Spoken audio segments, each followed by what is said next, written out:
Selamat pagi Bapak, Ibu, Saudara dan Saudari sekalian di dalam Kristus. Senang bisa menjumpai kalian semua dalam ibadah online pagi hari ini. Sebelum kita mendengar firman Tuhan, baiklah kita menundukkan kepala dan berdoa. Bapa Surgawi, kami mengucap syukur untuk hari yang telah Engkau jadikan ini. Satu hari yang baru, penuh dengan kesempatan untuk menikmati kasih dan kemurahan-Mu. Biarlah firman pagi hari ini menguatkan dan meneguhkan semua yang mendengar termasuk hamba-Mu ini. Terima kasih Tuhan, berbicaralah, kami siap untuk mendengarkan. Haleluya, di dalam nama Tuhan Yesus Kristus. Amin. Pagi hari ini judul khotbah saya adalah berdua lebih baik. Berdua lebih baik daripada seorang diri, karena mereka menerima upah yang baik dalam jerih payah mereka. Itu adalah Pengkhotbah pasal 4 ayat yang ke-9. Tunggu dulu, firman Tuhan hari ini bukan hanya untuk para suami dan istri. Karena saya percaya ini untuk semua kita yang mendengar. Mungkin ada Bapak Ibu atau saudari atau saudara yang belum menikah, ini adalah pesan buat kalian. Bahkan mungkin ada yang mendengarkan firman ini adalah pasangan suami dan istri yang sedang bergumul, yang sedang dalam satu proses perceraian maupun sudah terjadi perceraian. Ini juga untuk kalian semua. Karena kita semua perlu mendengarkan. Bahkan untuk oma, opa, kakek, nenek, kalian juga punya anak-anak, akan punya cucu-cucu. Biarlah kebenaran yang akan saya sampaikan ini menguatkan kita semua. Firman Tuhan yang tadi sampaikan itu didasari karena satu fakta yang menyedihkan akhir-akhir ini. Bahkan di dalam satu laporan di tahun 2018, Pengadilan Agama mengatakan perceraian terjadi dan meningkat. Bahkan lebih banyak terjadi di usia pernikahan lebih kecil dari 5 tahun. Dan kita mesti prihatin dikatakan karena perceraian di Indonesia itu semakin meningkat persentasenya. Oleh sebab itu, hari ini saya percaya kita belajar melalui Efesus, kitab Efesus yang sudah kita dengar sejak bulan lalu. Dan ini sampailah di Efesus pasal yang kelima yang berbicara mengenai hubungan suami istri. Nah, seringkali faktor kegagalan dari keharmonisan rumah tangga itu disebabkan karena kurangnya pengetahuan yang benar. Kurangnya pengetahuan yang benar tentang rumah tangga itu sendiri. Pengetahuan tentang peran dan tanggung jawab seorang suami dan istri. Faktor runtuhnya rumah tangga seringkali karena pernikahan seringkali ada hanya didasari oleh kasih. Kasih penting, tapi kasih bukan yang utama karena kita perlu menyadari peran dari pernikahan itu sendiri. Oleh sebab itu, nasihat untuk hubungan yang harmonis, hubungan yang sehat antara suami dan istri itu dimulai dari satu perintah. Rendahkanlah dirimu seorang kepada yang lain dalam takut akan Kristus. Efesus 5 ayat 21. Rendahkanlah dirimu satu dengan yang lain. Merendahkan diri itu bukan berarti ada seseorang yang lebih tinggi derajatnya. Karena sesungguhnya firman Tuhan juga katakan tidak ada hamba atau orang merdeka, tidak ada laki-laki atau perempuan. Karena kamu semua adalah satu di dalam Kristus. Galatia 3 ayat 28. Sehingga merendahkan diri bukan berarti yang ini lebih tinggi saya lebih rendah. Bukan. Tetapi merendahkan diri adalah kerelaan untuk mengesampingkan kepentingan pribadi demi kebahagiaan dan kebaikan orang lain. Merendahkan diri ini adalah kunci kebahagiaan dan keberhasilan dalam hubungan dengan siapapun, khususnya memang dalam hubungan suami istri. Tapi merendahkan diri ini kunci kebahagiaan dan keberhasilan untuk hubungan sesama manusia. Oleh sebab itu, saya memulai dengan poin yang pertama adalah poin untuk istri, di mana kemenangan seorang istri adalah kalau ia bisa tunduk pada suaminya sebagai pemimpin dalam rumah tangga.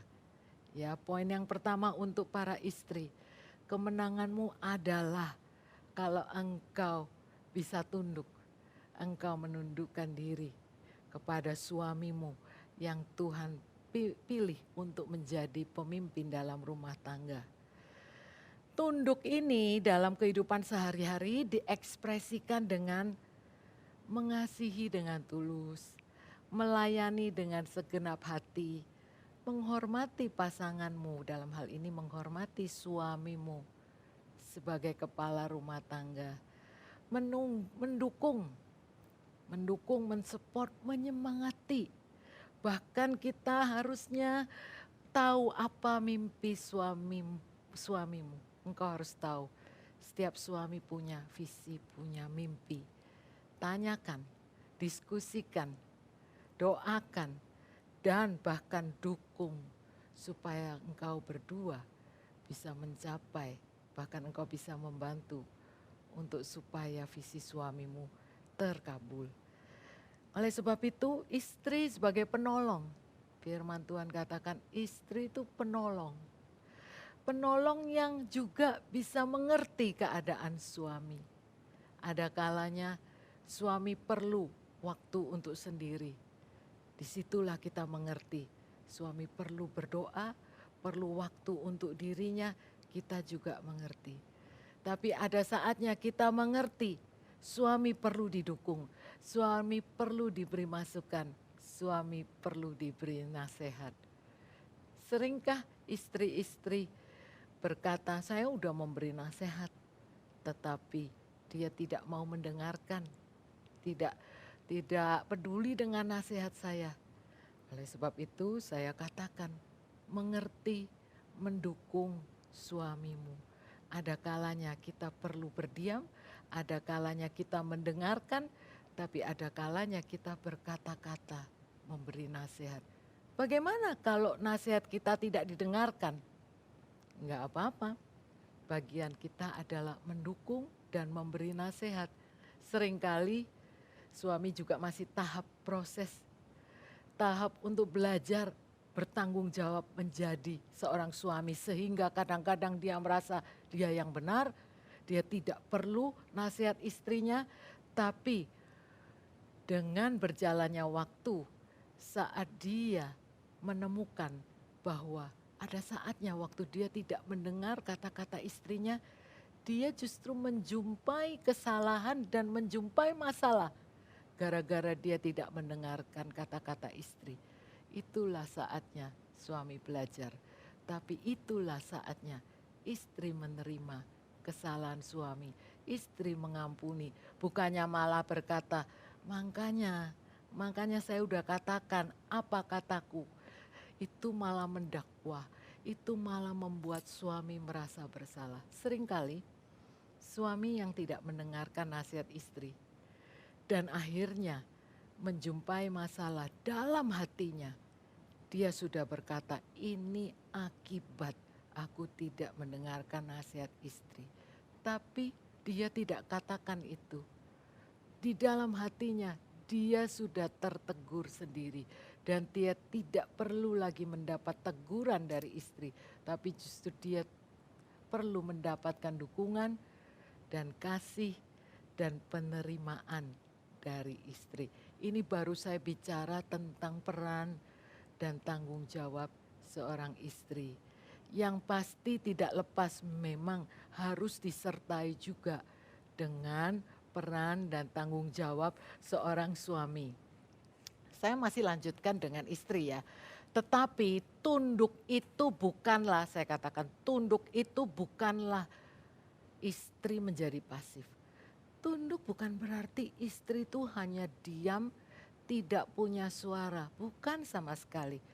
Karena pasif itu tidak sama dengan kita itu tunduk. Bahkan istri itu perlu dengan aktif, tapi aktifnya yang dengan lemah lembut. Oleh sebab itu tunduk tidak sama dengan pasif. Istri tetap bisa punya identitas diri sendiri sebagai dirinya, dan dia juga bisa mendukung suaminya. Dia juga bisa punya suara, karena suara dari istri kadang-kadang adalah nasihat yang terbaik yang dibutuhkan untuk suami di saat-saat tertentu. Nomor 2, tunduk itu juga bukan berarti istri itu menerima aja perkataan dan perlakuan kasar dari suami, yang mana sesungguhnya tidak boleh terjadi. Tapi ini juga terjadi di beberapa keluarga yang dimana istri menerima perlakuan tindakan kekerasan.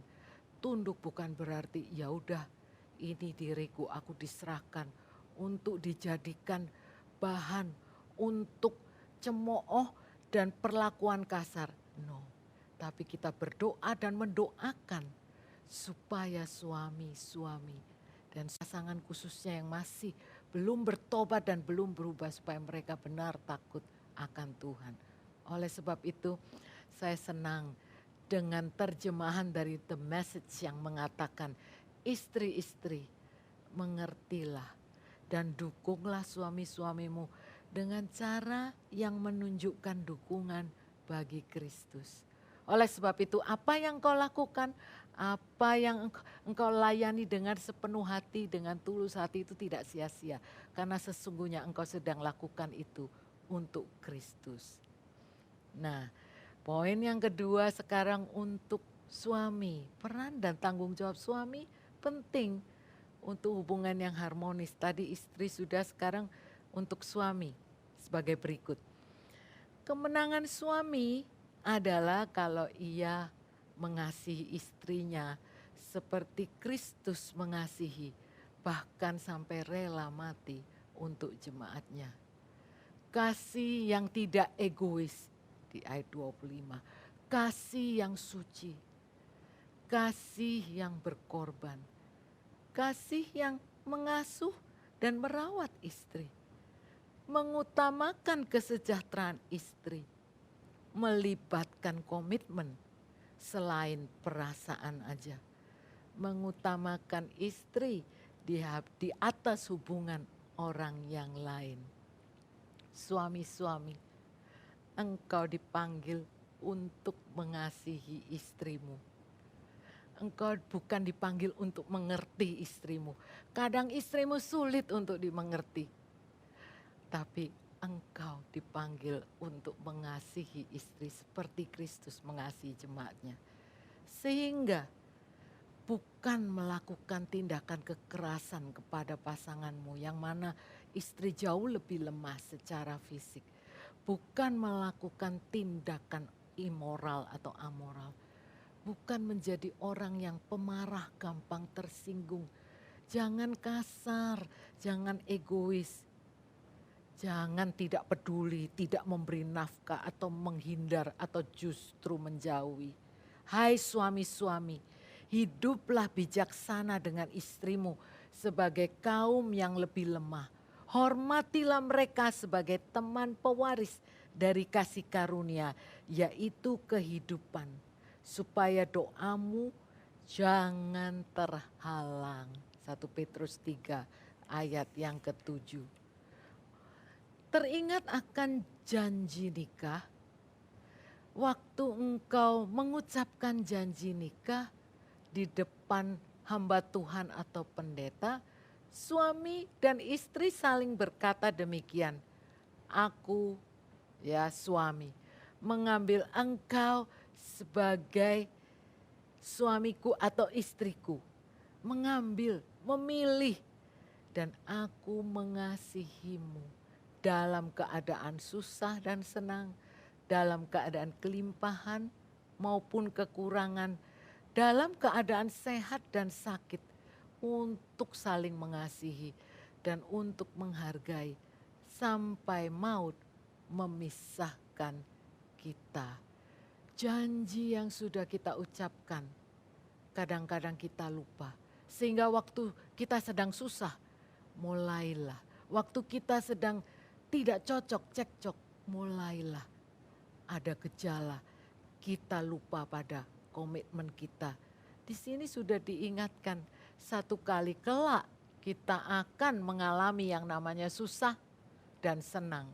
Kelimpahan atau kekurangan, sehat ataupun sakit. Tapi tidak ada alasan untuk kita untuk berpisah atau bercerai. Dan pada gambar yang saya berikan di sini, yaitu gambar segitiga, yaitu Kristus yang di atas dan suami dan istri di bawah. Itu sebagai satu segitiga yang sangat populer, yang sering Bapak Ibu sudah ketahui.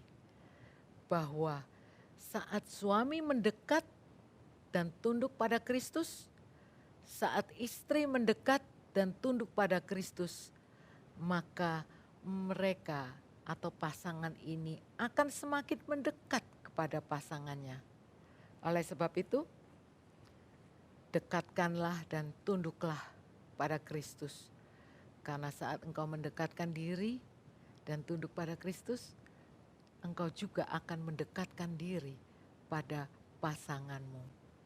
Oleh sebab itu ayat yang tadi saya bacakan, yaitu Pengkhotbah 4 ayat 9, saya lanjutkan. Berdua lebih baik daripada seorang diri, karena mereka menerima upah yang baik dalam jerih payah mereka. Karena kalau mereka jatuh, yang seorang mengangkat temannya. Seorang dapat dikalahkan, dua orang akan dapat bertahan. Tali 3 lembar tak mudah diputuskan. Pernikahan di dalam Kristus itu adalah pernikahan yang kuat sesungguhnya. Seperti tali 3 lembar. Karena Kristuslah fokus dari suami itu. Dan Kristuslah fokus dari istri. Sehingga semakin mereka mendekatkan diri kepada Kristus, semakin mereka menjadi satu dan dekat. Dan dahsyatnya, satu ikatan, satu kesepakatan, satu keharmonisan rumah tangga. Itu dahsyat. Dikatakan doa aja bisa terhalang kalau suami ada celah untuk tidak bisa menghargai istri.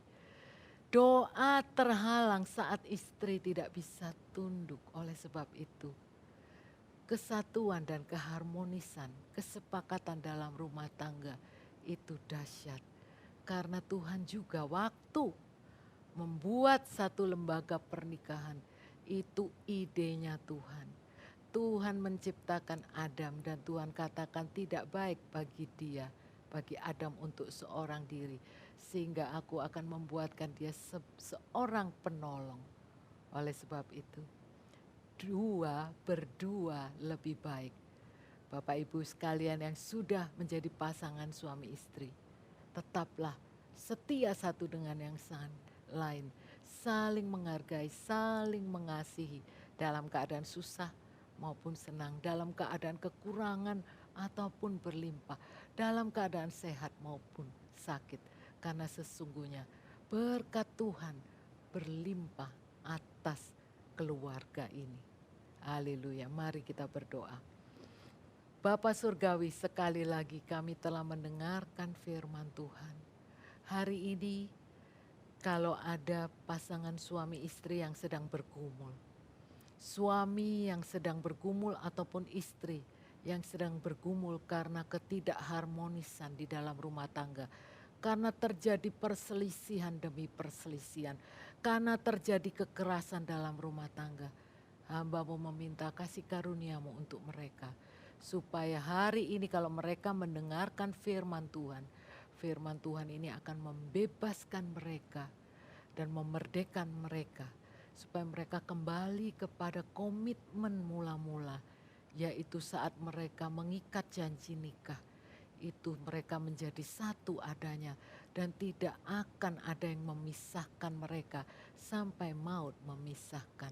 Oleh sebab itu biarlah kami semua menjadi pasangan suami istri ataupun menjadi seorang pemuda, menjadi seorang pemudi yang benar-benar cinta kepada Tuhan dan cinta pada firman Tuhan dan melakukan apa yang Tuhan sudah katakan dalam firman-Mu ya Tuhan. Karena kami percaya saat kami melakukan firman Tuhan, maka berkat yang melimpah, kesejahteraan yang melimpah, damai sejahtera yang melampaui akal pikiran manusia itu akan menjagai hati dan pikiran kami. Dan biarlah kami tetap setia kepada pasangan kami bagi yang sudah menikah sampai maut memisahkan. Di dalam nama Tuhan Yesus Kristus kami telah berdoa. Amin.